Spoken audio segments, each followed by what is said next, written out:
నమస్తే welcome to Telugu one cinema this is Diveshwari. Nandamuri Balakrishna and Dil Raju ఈ రెండు పేర్లు పక్కపక్కన ఉంటేనే సినీ అభిమానుల్లో ఒక వైబ్రేషన్ కలుగుతుంది.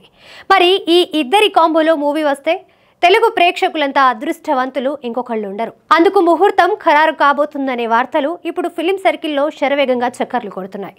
ఆ వివరాలు చూద్దాం.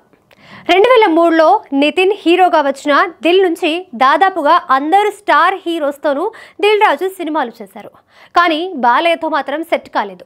నిజానికి గతంలో దిల్ రాజు చాలాసార్లు బాలయ్యతో సినిమా చేయాలని ప్రయత్నించినా అవి కార్యరూపం దాల్చలేదు. కానీ ఈసారి పక్కా అని దిల్ రాజు సన్నిహిత వర్గాలు అంటున్నాయి. బాలకృష్ణ చిన్న కూతురు పేరు తేజస్విని. ఈమె గత 2 ఏళ్లుగా బాలయ్యకి సంబంధించిన పనుల్ని వ్యక్తిగతంగా చూసుకుంటూ ఉంది. అంటే ఎవరైనా బాలయ్య కోసం కథ రెడీ చేసుకుంటే వింటుంది.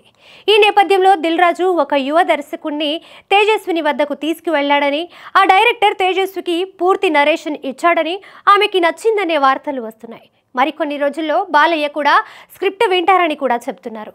ఇప్పుడు ఈ వార్త సోషల్ మీడియాలో ప్రత్యక్షం అవడంతో బాలయ్య ఫ్యాన్స్ అయితే చాలా ఆనందాన్ని వ్యక్తం చేస్తున్నారు. కాకపోతే ఆ డైరెక్టర్ ఎవరై ఉంటారనే ఆరా తీస్తున్నారు. ఇక బాలయ్య ప్రస్తుతం 109వ సినిమాతో బిజీగా ఉన్నాడు. ఆ తర్వాత బోయపాటితో అఖండ 2కి కమిట్ అయి ఉన్నాడు. ఇంకో పక్క దిల్ రాజు గేమ్ చేంజర్ తో పాటు మరికొన్ని ప్రాజెక్ట్స్ తో బిజీగా ఉన్నాడు. కానీ బాలయ్య ఎప్పుడు డేట్స్ ఇస్తే అప్పుడు స్టార్ట్ చేయడానికి దిల్ రాజు సిద్ధమని సమాచారం. మరి ఈ ప్రాజెక్ట్ ఎప్పుడు పట్టాలెక్కుతుందో చూడాలి.